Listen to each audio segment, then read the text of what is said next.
नमस्कार दोस्तों, मैं हूं रवि कुमार और आप देख रहे हैं द टाइम्स ऑफ बिहार। आइए इस वीडियो में हम बात करेंगे कोरोना वायरस को लेकर 10 बड़ी अपडेट। जी हाँ दोस्तों, जैसा कि आप लोग जानते हैं कोरोना वायरस पूरी दुनिया में फैला हुआ है। इसी बीच दुनिया की पहली कोरोना वैक्सीन आज लॉन्च होने जा रही है। जी हाँ दोस्तों, आपने सही सुना, रूस ने दावा किया है कि वह कल कोरोना वैक्सीन को लॉन्च कर देगा। बताया जा रहा है कि सबसे पहले यह वैक्सीन हेल्थ वर्कर्स को दिया जाएगा, उसके बाद बुजुर्गों को यह वैक्सीन दिया जाएगा। पूरी दुनिया इन दिनों कोरोना वायरस की चपेट में। आलम यह है कि यह महामारी लगातार बढ़ता ही जा रहा है। कुछ देशों में इस बीमारी ने काफ़ी विकराल रूप धारण कर लिया। वहीं अब सबको इंतजार है कि आखिर कोरोना वायरस की वैक्सीन कब तक तैयार होगा। ऐसे में इंतजार की घड़ी खत्म हो चुकी है। दुनिया की सबसे पहली कोरोना वैक्सीन आज यानी बृहस्पतिवार को लॉन्च होने जा रहा है। आज सबसे पहले कोरोना वैक्सीन लॉन्च करने जा। इतना ही नहीं, यह वैक्सीन सबसे पहले हेल्थ वर्कर्स को दी जाएगी। दरअसल पूरी दुनिया को इस कोरोना वैक्सीन का इंतजार है। ऐसे में अगर सब कुछ ठीक रहा और कोरोना वैक्सीन की रेगुलेटरी अप्रूवल मिला तो यह दुनिया की पहली कोरोना वैक्सीन होगी। यहाँ बता दें कि दुनिया में वैक्सीन के लिए ट्रायल चल रहा है, लेकिन अब तक किसी को कामयाबी नहीं मिली। रिपोर्ट के मुताबिक अगर सफलतापूर्वक यह वैक्सीन लॉन्च हो जाती है तो इसे सबसे पहले हेल्थ वर्कर्स को दिया जाएगा, उसके बाद इसे बुजुर्गों को दिया जाएगा। रूस का कहना है कि सितंबर महीने से वह काफ़ी मात्रा पर इस वैक्सीन को उत्पाद करेगा और कई देशों को सप्लाई करेगा। इधर रूस ने फिलीपींस को भी वैक्सीन देने का ऑफर दिया। फिलीपींस के राष्ट्रपति रोड्रिगो दुर्गो ने इस ऑफर को स्वीकार भी कर लिया और खुद पर वह टीका लगाना चाहते। उन्होंने कहा कि वैक्सीन आने के बाद वह सबके सामने वैक्सीन लगाना चाहते हैं। यहाँ आपको बता दें कि इस वैक्सीन को मॉस्को के गोमलिया रिसर्च इंस्टीट्यूट ने एडवोने वायरस को बेस बनाकर तैयार किया है।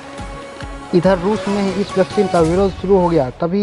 अभी तक इस वैक्सीन को लेकर कोई भी पूरी तरह से सहमत नहीं है। लोगों का कहना है कि काफ़ी जल्दबाजी में यह वैक्सीन तैयार किया गया। आरोप ये भी लगा है कि बिना क्लिनिकल ट्रायल पूरे ही यह वैक्सीन को लॉन्च किया जा रहा है। रिपोर्ट के मुताबिक 100 से कम लोगों को अब तक डोज भी दी गई है, लिहाज बड़े स्तर पर इसे इस्तेमाल करना खतरनाक हो सकता है। हालांकि अब सबकी निगाहें कल की तारीख पर टिकी है, जब रूस औपचारिक रूप से दुनिया की पहली कोरोना वैक्सीन लॉन्च करने में कामयाब हासिल करेगा। देश में कोरोना के एक्टिव मामले हुए कम, रिकवरी रेट भी बढ़ा। जी हाँ दोस्तों, प्रधानमंत्री नरेंद्र मोदी ने मंगलवार को कोरोना के सबसे ज़्यादा मामले वाले 10 राज्यों के मुख्यमंत्रियों के साथ वीडियो कॉन्फ्रेंसिंग के माध्यम से बैठक की। उन्होंने इन राज्यों में कोरोना से निपटने के लिए किए जा रहे उपायों की समीक्षा की। बैठक में आंध्र प्रदेश, कर्नाटक, पंजाब, बिहार, गुजरात, तमिलनाडु, पश्चिम बंगाल, महाराष्ट्र, उत्तर प्रदेश और तेलंगाना के मुख्यमंत्री शामिल हुए। इस मौके पर प्रधानमंत्री मोदी ने कहा कि देश में एक्टिव मामलों का प्रतिशत कम हुआ है और रिकवरी रेट बढ़ा। इसका मतलब है कि केंद्र के प्रयास कारगर साबित हो रहे हैं। सबसे अहम बात है कि देश के लोगों के बीच एक ऐसा भरोसा बढ़ा, आत्मविश्वास बढ़ा और कोरोना को लेकर डर कम हुआ। उन्होंने कहा कि कोरोना से हुई मौत का प्रतिशत कम हुआ और संतोष की बात है कि यह लगातार कम हो रहा। अगर इन 10 राज्यों ने कोरोना को हरा दिया तो देश के खिलाफ इस जंग को जीता जाएगा। पीएम ने कहा कि देश में कोरोना की जांच की संख्या बढ़कर हर दिन 7 लाख तक पहुंच गई और लगातार बढ़ भी रही है।